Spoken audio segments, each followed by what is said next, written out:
সেবা স্বাস্থ্য সংস্কারকে সামনে রেখে সোমবার ময়নাগুড়িতে আরসিএম এর রথযাত্রা। ময়নাগুড়ি 17 নম্বর ওয়ার্ডে সেবা স্বাস্থ্য ও সংস্কারকে সামনে রেখে আরসিএম এর পক্ষ থেকে একটি রথযাত্রা বের হয়, সেই সঙ্গে একটু বিরাট র্যালি বের হয়। এদিন র্যালিটি 17 নম্বর ওয়ার্ড থেকে ময়নাগুড়ির সারা শহর পরিক্রমা করে। র্যালিতে স্লোগান ছিল জয় আরসিএম, সেই সঙ্গে একটি গাছ একটি প্রাণ, গাছ বাঁচাও প্রাণ বাঁচাও। এই স্লোগানকে সামনে রেখে সকলের মধ্যে গাছের চারা বিতরণ করা হয়, সেই সঙ্গে যোগার বিভিন্ন উদ্দেশ্য তুলে ধরা হয়। যোগা করলে কি সুফল পাওয়া যায় সে বিষয়ে আলোচনা করা হয়। সেই সঙ্গে আরসিএম এর পক্ষ থেকে সারা ভারতবাসীর কাছে একটা বার্তা পৌঁছে দিতে চায় আরসিএম এর স্বেচ্ছাসেবকরা, যাতে করে মানুষকে সেবার মাধ্যমে বিশেষ কিছু করা যায়। সেই সঙ্গে স্বাস্থ্য বিষয় নিয়ে সকলের কাছে একটি বার্তা পৌঁছে দিতে পারে, যাতে সকলেই সুস্থ থাকে এবং স্বাস্থ্যবান থাকে প্রতিটি মানুষ।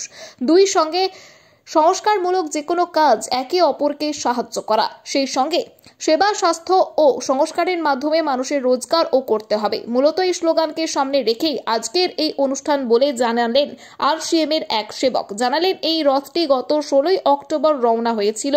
100টি টিসিটিতে অংশগ্রহণ করবে। এই রথটি মোট 17,000 কিলোমিটার পথ অতিক্রম করবে। পুনরায় এই রথটির নির্দিষ্ট জায়গায় আবার ফিরে যাবে। এই বিষয়ে কে কি বলল শুনুন বিস্তারিত। আপনি আরসিএম এর আমি একটা সেবক এবং রুগী টিনে আছি।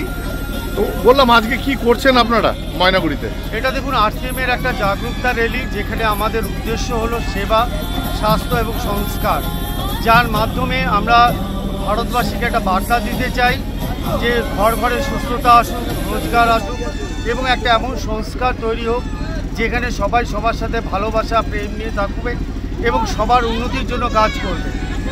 তো বললাম আজকে কি হলো এখানে অনুষ্ঠান?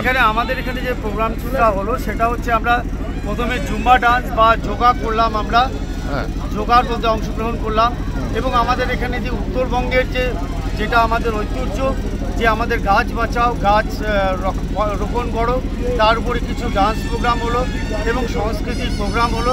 এখন আমরা একটা র্যালির মাধ্যমে সবাইকে বার্তা দিতে চাই যে আমাদের আরসিএম এর উদ্দেশ্যটা পৌঁছে দিতে চাই এবং সবার মধ্যে একটা অ্যাওয়ারনেস তৈরি করার জন্য এখন আমরা একটা র্যালি করব। র্যালি দিয়ে কি আপনাদের অনুষ্ঠান সমাপ্তি হবে? হ্যাঁ, র্যালির পরেই আমাদের অনুষ্ঠান সমাপ্তি ঘোষণা হবে। কে উপস্থিত ছিলেন আজকে?